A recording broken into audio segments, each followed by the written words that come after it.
Décrivons ici la méthode permettant de calculer l'énergie transportée par un photon. Voici une consigne précise. Calculer en électronvolts l'énergie d'un photon associée à une radiation de longueur d'onde lambda égale 789 nanomètres. La résolution débute par ce que l'on connaît, c'est-à-dire la longueur d'onde, 789 nanomètres, mais également les deux relations de la leçon, lambda égale c sur nu et delta E égale h nu. On cherche l'énergie transportée par le photon delta E. On va donc commencer par calculer la valeur de la fréquence de la radiation associée, puisque nous connaissons lambda et la valeur de la vitesse de la lumière c. À partir de cette relation, nous allons pouvoir établir l'expression de nu.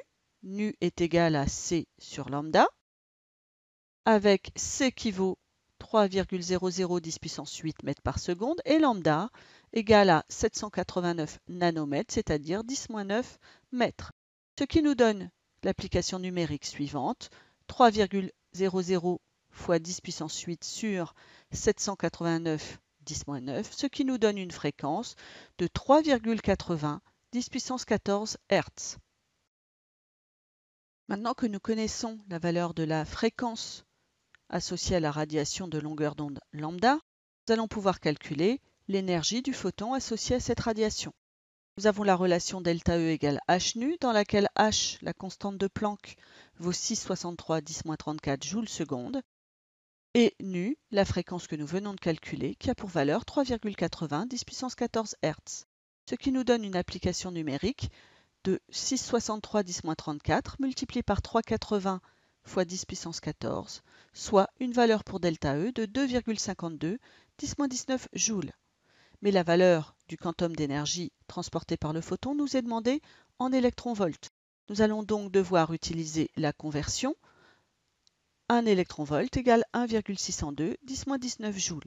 Il nous suffit, pour calculer delta E en électronvolts, de diviser la valeur en joules par la valeur d'un électronvolt, ce qui nous donne un delta E de 1,57 électronvolts. Le photon, associé à la radiation de longueur d'onde 789 nanomètres, transporte un quantum d'énergie de 1,57 électronvolts. Voyons maintenant la méthode permettant de déterminer la longueur d'onde de la radiation correspondant à une transition électronique. Voici une consigne précise. Calculer la longueur d'onde de la raie du spectre de l'hydrogène correspondant à la transition du niveau 3 vers le niveau 2. Nous disposons du diagramme d'énergie de l'atome d'hydrogène et de son spectre d'émission. La résolution débute par ce que l'on connaît, à savoir les valeurs des niveaux d'énergie de l'atome d'hydrogène. On sait également que pour calculer la valeur de la variation des niveaux d'énergie entre un état initial et un état final, on fait toujours la différence de l'état final moins l'état initial, ici EF moins EI. On cherche la valeur de la longueur d'onde lambda de la radiation correspondante. On va donc commencer par calculer la variation d'énergie entre les niveaux 3 et 2, c'est-à-dire la transition correspondant au niveau 3 vers le niveau 2, delta E 3, 2. On va calculer cette variation d'énergie en faisant E2, c'est-à-dire niveau final, moins E3, niveau initial, ce qui nous donne au niveau numérique moins 3,39, la valeur de l'énergie du niveau 2 en électronvolts, moins 1,51, la valeur de l'énergie du niveau 3, ce qui nous donne comme variation d'énergie une valeur négative de moins 1,88 électronvolts. Le signe moins rend compte de la perte d'énergie de la part de l'atome. En effet, l'atome perd de l'énergie en émettant un photon. Calculons maintenant la fréquence de la radiation associée au photon qui transporte le quantum d'énergie correspondant à cette transition.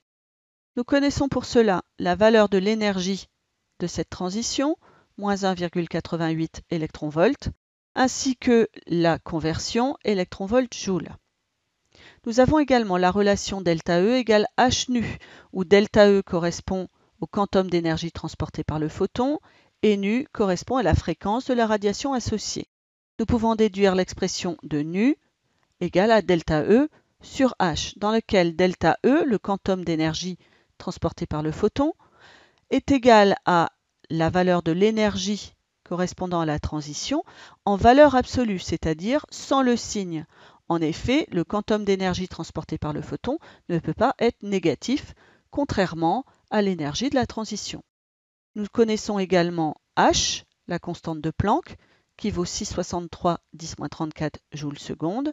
Il nous suffit donc pour calculer nu de convertir ΔE en joules, à savoir moins 1,88 électronvolts en valeur absolue, multiplié par la valeur d'un électronvolt en joules, le tout divisé par H, 6,63 10-34, ce qui nous donne, pour valeur de fréquence de la radiation associée, 4,54 10 puissance 14 Hz. Nous allons pouvoir en déduire la longueur d'onde de la radiation correspondante. En effet, on connaît la relation lambda égale C sur nu, dans laquelle C est égal à 3,0010 puissance 8 mètres par seconde et nu à la valeur que nous venons de calculer, à savoir 4,54 10 puissance 14 Hz, ce qui nous donne comme application numérique lambda égale 3,0010 puissance 8 sur 4,54 10 puissance 14, soit une longueur d'onde de 6,61 10-7 mètres, c'est-à-dire 661 nanomètres. La raie émise lors de la transition entre le niveau 3 et le niveau 2 de l'atome d'hydrogène a donc pour longueur d'onde 661 nanomètres.